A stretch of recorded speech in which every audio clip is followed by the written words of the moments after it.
Shalom, peuple de Dieu. Je vous salue au nom de Jésus.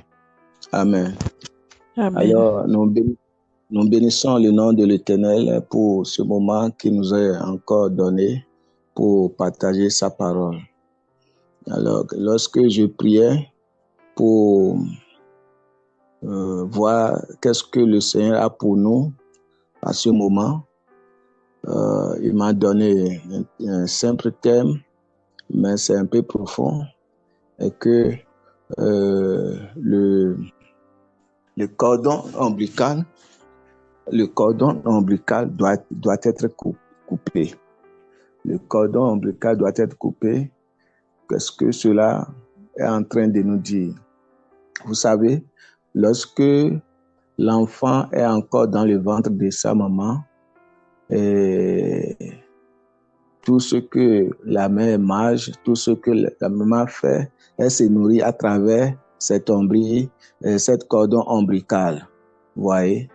Et quand l'enfant est né, cela est coupé et l'enfant mange lui-même, il fait tout ce qu'il doit faire comme un être humain. Vous voyez? Donc c'est ça. C'est la même manière que Dieu a voulu que chacun de nous qui est né de nouveau doit se comporter. C'est pour cela que j'aime vraiment ce verset qui dit dans 2 Corinthiens chapitre 5 verset 17. Quand le verset dit si quelqu'un est en Christ, d'autres disent si quelqu'un est uni en Christ, il est une nouvelle créature. Les choses anciennes sont passées. Cela veut dire cet individu, il n'est plus l'ancienne personne, il est maintenant nouveau et ce qui le lie maintenant à l'ancien système doit être coupé ou c'est coupé. Et beaucoup des enfants de Dieu, dits chrétiens, ne savent pas cela et nous professons le nom du Christ, nous prions, mais ces cordons ombilical spirituels nous lient toujours au monde, nous lient toujours à des choses vraiment que le Seigneur nous interpelle à couper. Vous voyez? Donc, quand quelqu'un est né de nouveau, quand quelqu'un est en Christ, c'est le changement du camp. Spirituellement, le camp a changé. Nous ne sommes plus dans l'autre camp. Nous sommes maintenant dans le nouveau camp, le camp du Christ, le camp de Dieu. Nous sommes maintenant dans une nouvelle royaume. Vous voyez? Donc, nous ne devons pas nous considérer comme celui qui est encore dans l'ancien royaume. Et si nous, en tant que chrétiens, nous sommes là et on se voit encore, on pense encore que celui qui est dans l'ancien système, dans l'ancien royaume, là, bien aimé, la vie chrétienne ne serait pas vraiment facile pour nous de vivre. Et la grâce, le bonheur que Dieu a pour nous, le plan de Dieu pour nous, parce que nous sommes toujours là-bas, ce plan tardera ou bien ce plan ne va jamais arriver sur nous jusqu'à la fin de notre séjour sur la terre. Vous voyez? Donc, c'est pourquoi chacun de nous qui creuse la parole de Dieu, qui est attaché à la parole de Dieu, doit être conscient de qui il est. Si vous n'êtes pas conscient de qui vous êtes, et vous croyez que, bon, venez prier, bon, je prie, venez à l'église, je suis à l'église. Non, bien aimé, ce n'est pas fini. Ce n'est pas fini. Qu'est-ce que la parole t'enseigne? Quelle est la nouvelle manière maintenant de penser? Quelle est la nouvelle manière maintenant, l'attitude à adopter dans le royaume? Tout ça, c'est très important pour nous. Mais si nous n'avons pas ce nouveau système et que nous sommes toujours rattachés à l'ancien système, ça serait difficile. Et c'est pourquoi beaucoup de chrétiens vivent une vie vraiment difficile. Ils prient, mais ils ne voient pas est-ce que ma prière est exaucée? Il fait tout, mais il y a quelque chose qui les empêche. Alors Dieu nous interpelle à ce moment, bien-aimés dans le Seigneur, de bien vouloir fouiller. Est-ce que le cordon lombrical spirituel avec le monde, qui est là où nous sommes maintenant, dans ce monde, dans ce siècle-là, est vraiment coupé? Si ce n'est pas coupé, il y a problème. Il y a problème. Je donne un exemple. Dans la famille, par exemple, dans la famille, quelqu'un qui est chrétien, le chrétien est dans la famille, et s'il veut faire quelque chose, ou bien s'il veut vraiment faire quelque chose, toutes ces actions viennent de mon père a dit. C'est ce que mon père a dit, c'est ce qui se faisait. Ma mère a dit, c'est ce que ma mère a dit, c'est ce qui se faisait. C'est ce que les amis ont dit, c'est ce qui se faisait, etc. C'est ce que ton papa a dit, ce que ta mère a dit, ce que les amis ont dit. Est-ce que c'est en accord avec la parole de Dieu? Est-ce que c'est en accord? Lorsque tu compares, est-ce que c'est en accord? Si ce n'est pas en accord, si ce n'est pas la parole, bien-aimé, et à cause, parce que il faut, c'est quelqu'un âgé, il faut le respecter, il faut garder cette amitié, et il ne faut pas dire quelque chose, il ne faut pas faire quelque chose, il serait blessé. Bien-aimé, non, non. Nous ne devons pas vivre notre vie comme ça. Tu ne dois pas vivre ta vie comme ça pour plaire les autres. Notre vie, c'est de plaire maintenant, c'est de faire plaisir à Dieu, c'est de plaire à Dieu. Ce n'est pas de plaire aux hommes sur la terre. Parce que les hommes sur la terre n'ont rien à t'offrir. Notre source ne vient pas des hommes. Notre source, notre bénédiction, notre guérison, tout dont nous avons besoin vient de Dieu. Il est le créateur de tout. Donc, tout vient de lui. Mais si nous ne voyons pas des choses comme ça, peut-être on considère ce que les amis me font comme les biens que les amis me proposent ou bien les biens qu'ils me donnent. Ce que les parents peuvent mettre, ce que je peux gagner auprès des parents. Et même s'ils font des choses, même s'ils disent des choses qui ne sont pas en accord avec la parole de Dieu, parce que le bien que je vais gagner, ce que je voudrais gagner auprès d'eux, cela me conduit à faire les volontés. Bien-aimé, là c'est grave. Là c'est grave. Non. Non. Bien-aimé, lorsque vous êtes vraiment né de nouveau, vous serez haï. C'est que si vous êtes vraiment l'Esprit de Dieu en vous, le Saint-Esprit en vous, et vous commencez par penser selon Dieu, vous commencez par regarder les choses selon Dieu, à la manière de Dieu. Là, vous ne regardez plus maintenant les choses selon les hommes. Et ces hommes, eux-mêmes, c'est eux-mêmes qui vont commencer par se séparer de vous. Ils vont commencer par vous critiquer. Ils vont commencer par... Et c'est ce qui est normal. Quand on dit « je suis né de nouveau, je suis chrétien » et tout le monde t'aime, tout le monde, tu es ami de tout le monde. Tu es ami des bandits, tu es ami des voleurs, tu es ami des prostituées, tu es ami de tout le monde, tu es ami des gens qui font la médisance, tu es ami des gens qui critiquent, tu es ami des gens de tout le monde. Non. Ta vie, non. Notre vie doit être fondée sur la vérité biblique, doit être fondée sur la parole de Dieu. Et c'est pourquoi je crois dans dans Jean 8, 32, il dit, vous connaîtrez la vérité et la vérité vous affranchit.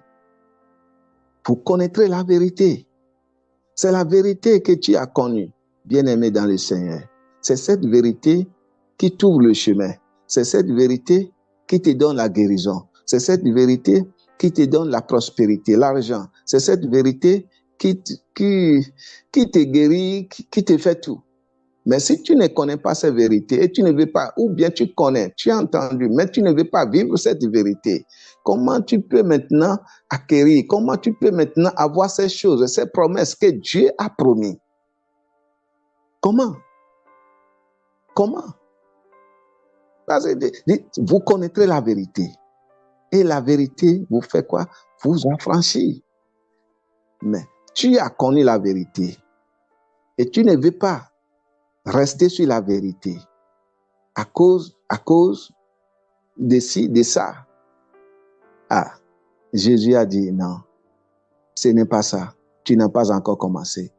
Donc, nous devons faire tout et mettre certaines rigueurs sur nous-mêmes afin de pouvoir rester dans la parole, de faire l'effort dans la parole. Et c'est ainsi la gloire de Dieu va se manifester. La gloire de Dieu va vraiment se manifester, bien-aimés dans le Seigneur. Je vais nous lire quelque chose encore dans le livre de Matthieu, chapitre 10,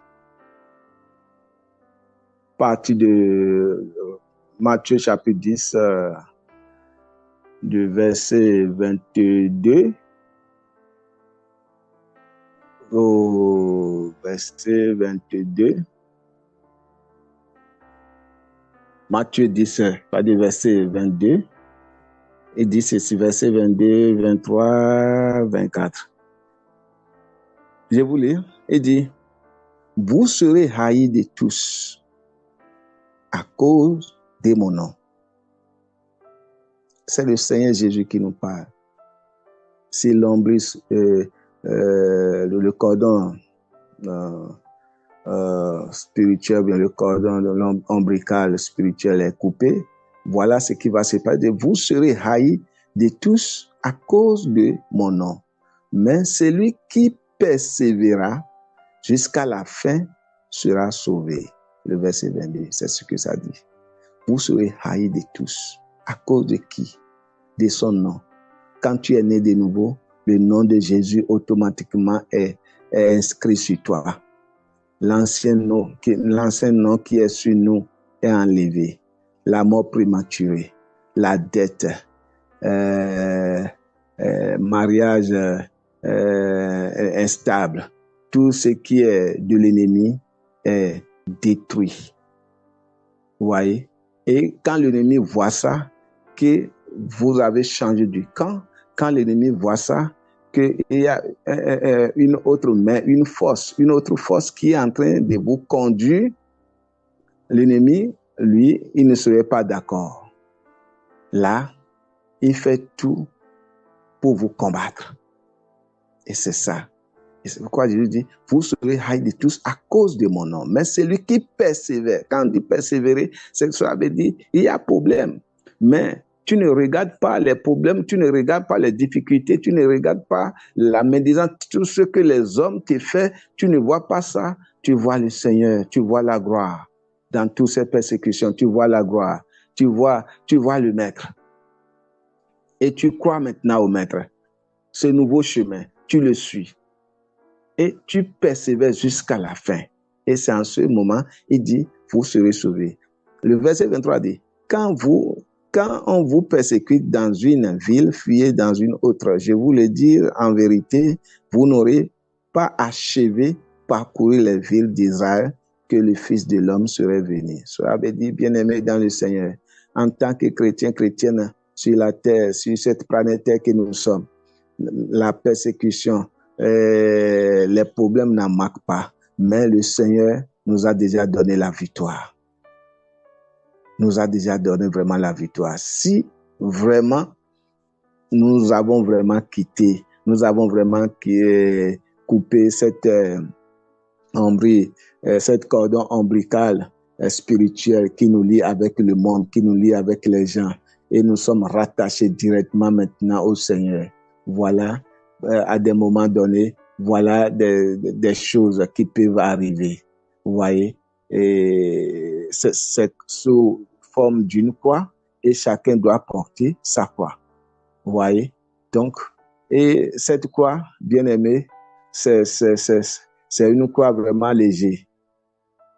Au lieu de porter la croix du monde qui est lourde, qui va nous enfoncer, qui va nous prendre notre vie prématurée, qui va détruire notre avenir, Ça serait mieux, bien-aimé, qui m'écoute, de prendre cette croix-là, qui est pour le Seigneur. À cause de son nom, tu es persécuté. À cause de son nom, injustement, des gens disent des choses contre sur toi. Ouais. Le verset 24 nous dit, le disciple n'aime pas plus que le maître, ni le serviteur plus que son Seigneur. Ouais. Donc, quand Jésus, c'est son conseil, c'est ce qu'il a pour nous.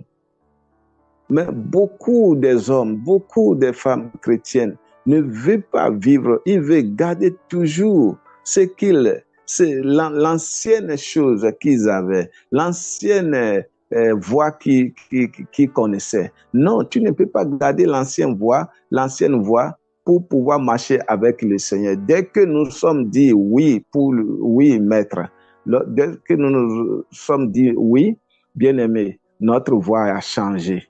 Notre voie n'est plus maintenant la voie ancienne. Notre manière de voir, les choses sont changées. Notre manière de penser sont changées. Ouais. Donc, c'est très important que chacun de nous prenne conscience de cela. Et maintenant, encore dans le livre de Jean, nous allons lire maintenant Jean chapitre 17.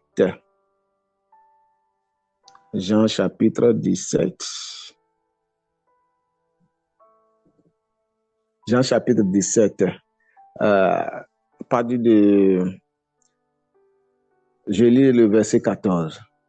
Jean 17, le verset 14 dit, Jésus est en train de parler et dit, je leur ai donné ta parole et le monde les a haïs parce qu'ils ne sont pas du monde, comme moi je ne le suis pas.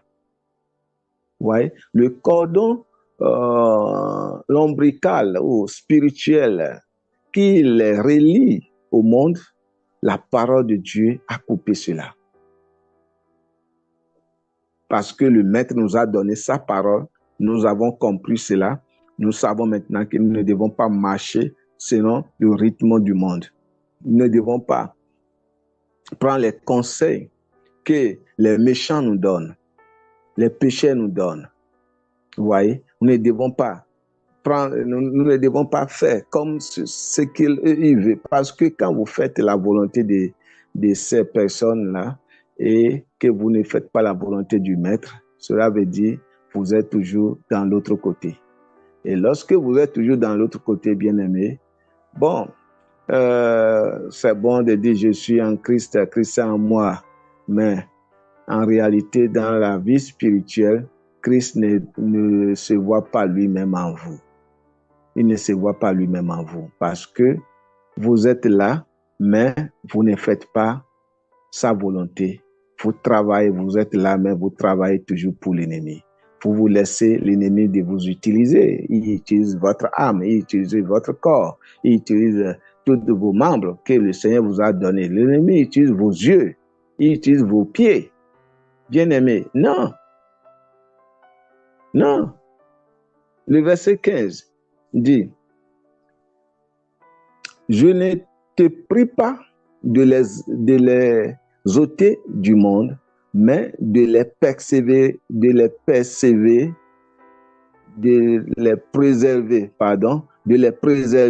du mal. C'est ce que Jésus dit. Le monde nous a haïs, d'accord. Maintenant, il dit, Jésus a envoyé au monde, il nous a donné sa parole. Et il dit, il ne prie pas, le Maître ne prie pas, Jésus ne prie pas que le Père nous ôte, qui nous fait quitter précipitamment dans le monde. Mais qu'est-ce qu'il veut? Que nous soyons préservés du mal. Le mal que l'ennemi te fait, le mal, la maladie, tout ce que l'ennemi peut apporter comme le mal. Le Saint-Esprit, l'Esprit de Dieu, fait quoi? Et nous préserve de ce mal. C'est la pensée de Dieu. Et si telle est la pensée de Dieu, quelle serait notre pensée? Notre pensée, c'est de rattacher, c'est de relier au Maître et abandonner et ne pas suivre le système du monde.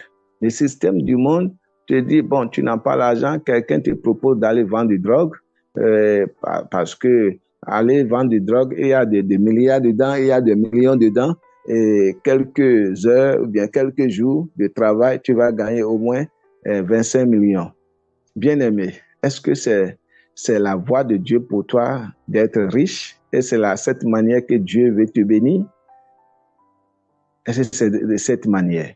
Oh, quelqu'un te dit, bon, dans la prostitution, tu es une femme, quelqu'un te dit, dans la prostitution, non, hein, il y a l'argent, il y a vraiment, il y a l'argent dans la prostitution.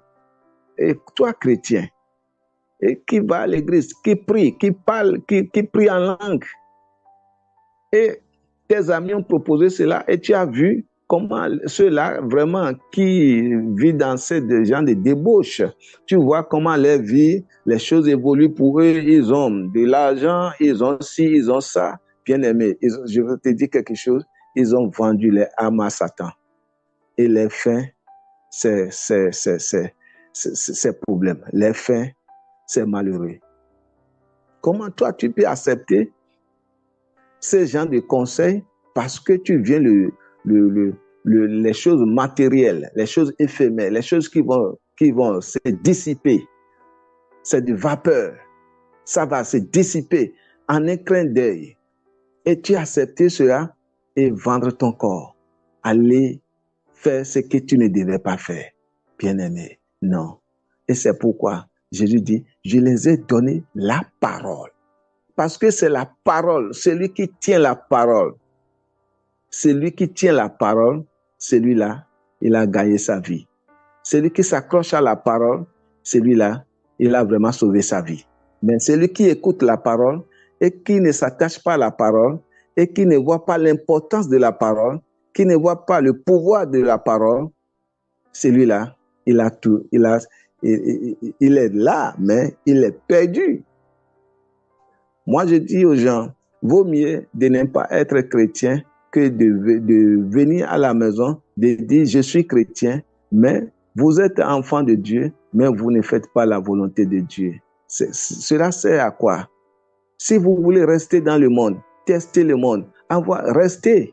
Maintenant, si vraiment le monde vous a dégoûté, si vraiment les problèmes, etc., maintenant, venez maintenant vers le Seigneur et ce que le Seigneur nous dit, nous devons commencer par écouter sa parole, mais la parole de Dieu en pratique et verra si notre vie ne va pas changer. Vous voyez?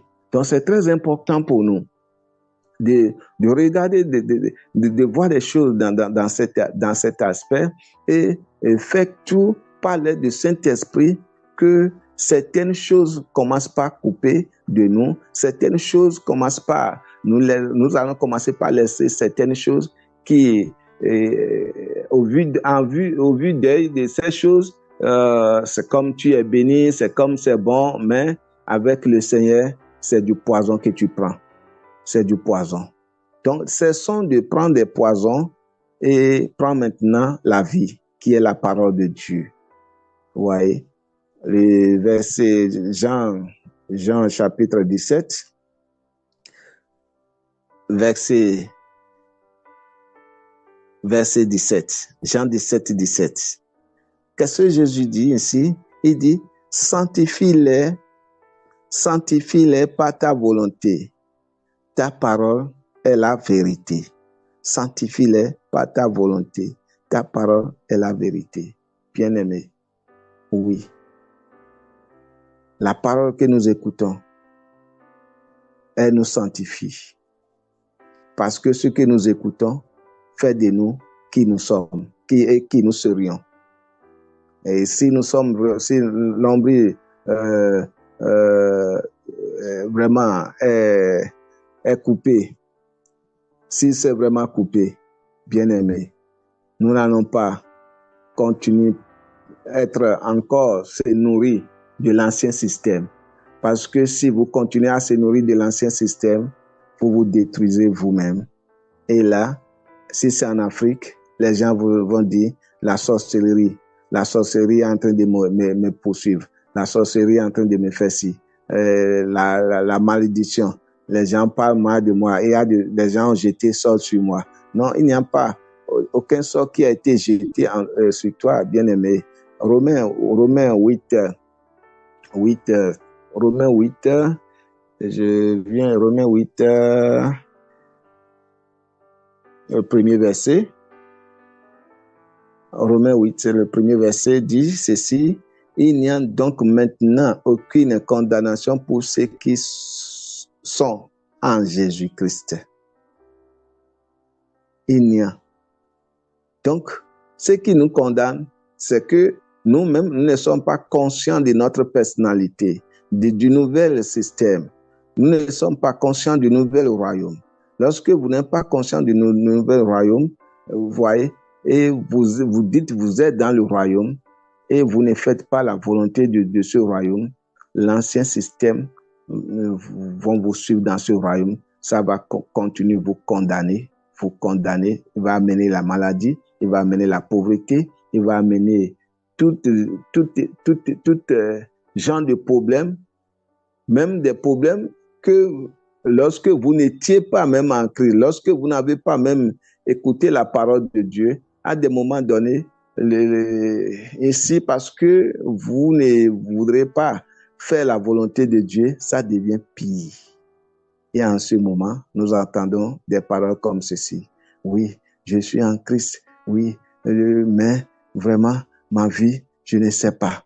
Vraiment, j'ai prié fatigué. J'ai jeûné fatigué. J'ai fait ci. Oui, je paie la dîme. Je donne l'offrande. Et je fais du bien aux gens. Je fais ceci. Mais je fais cela. Non, bien-aimé, paie la dîme, et donne l'offrande, et fais du bien aux gens. Et tu fais ça alors que tu ne considères pas la parole qui est la clé de ta vie. Tu ne maîtrises pas cette parole, tu ne mets pas cette parole en pratique dans ta vie. Comment ta vie pourra bouger? Le Seigneur ne nous a pas sauvés pour que l'ennemi, maintenant, devant le Seigneur, lorsque nous sommes déjà dans sa maison, que l'ennemi vient nous broyer. Tu n'aimes pas quelqu'un que l'ennemi doit broyer. Maintenant, pourquoi te faire laisser pour que l'ennemi, Satan, est en train de te broyer? Et tu ne fais que pleurer chaque nuit, chaque jour, et tu dis, Seigneur, aide-moi. Seigneur, aide-moi. Seigneur, aide-moi. Bien-aimé, je prie pour toi à ce moment, que le Seigneur te donne la force pour vraiment rester dans sa parole. Que le Seigneur te donne la force pour vraiment comprendre le système du royaume. Le système du royaume. Bien-aimé, oui, le système du royaume, à des moments donnés, peut-être quelqu'un, je te donne un exemple, quelqu'un, peut-être, il est dans le monde et chaque fin du mois ou bien chaque instant, il te donne peut-être 50 000 francs, et 50 000 francs, bien 100 000. Mais il sait ce qu'il a besoin de toi. Peut-être il te donne cela en échange de quelque chose. Il te donne les 50 000, les 100 000 en échange de quelque chose. Et maintenant que tu as cru à la parole de Dieu, et maintenant que tu es maintenant nouvelle créature, et est-ce que tu vas encore continuer dans ces pratiques lorsque on te donne quelque chose pour échanger quelque chose, pour prendre quelque chose, pour te commander à faire quelque chose qui n'est pas bien? Est-ce que tu dois continuer dans ce chemin? Vous voyez? À des moments donnés, les gens disent, mais si c'est le seul moyen que j'ai pour être béni, si j'abandonne ça, comment je vais me nourrir? Si j'abandonne ça, comment je vais payer mon loyer? Si j'abandonne ça, comment je vais faire pour mes enfants? Si j'abandonne ça, comment? Bien aimé, non. Le Seigneur ne peut jamais t'abandonner. Il cherche toujours les moyens pour te bénir. C'est parce que tu n'as pas coupé l'ancien système, c'est pourquoi tu souffres. C'est parce que tu n'as pas coupé l'ancien système, c'est pourquoi il y a tant de difficultés sur toi. Parce que tu vis sur l'ancien système. Alors que la foi, ce n'est pas la vue. La foi, ce n'est pas ce que nous voyons. La foi, c'est autre chose. Ce n'est pas la vue. Quand je dis la vue, ce n'est pas ce que nous voyons, hein, sur le monde, ce que nous voyons. Non. Mais plutôt, si ce serait la vue, c'est que tu vois sur le plan spirituel. C'est cela qui doit être important. C'est cela qui doit être important. Bien-aimé. Donc, voilà ce que le Seigneur a mis dans mon cœur, que je partage avec toi à ce moment. Nous allons nous arrêter ici à cause du temps. Et si Dieu nous donne grâce, on peut continuer prochainement. Je prie que Dieu te fortifie et que Dieu même te révèle sa parole, qui te conduit au nom puissant de Jésus et qui te donne la force de séparer vraiment de l'ancien système. Et que Dieu vous bénisse. À très bientôt.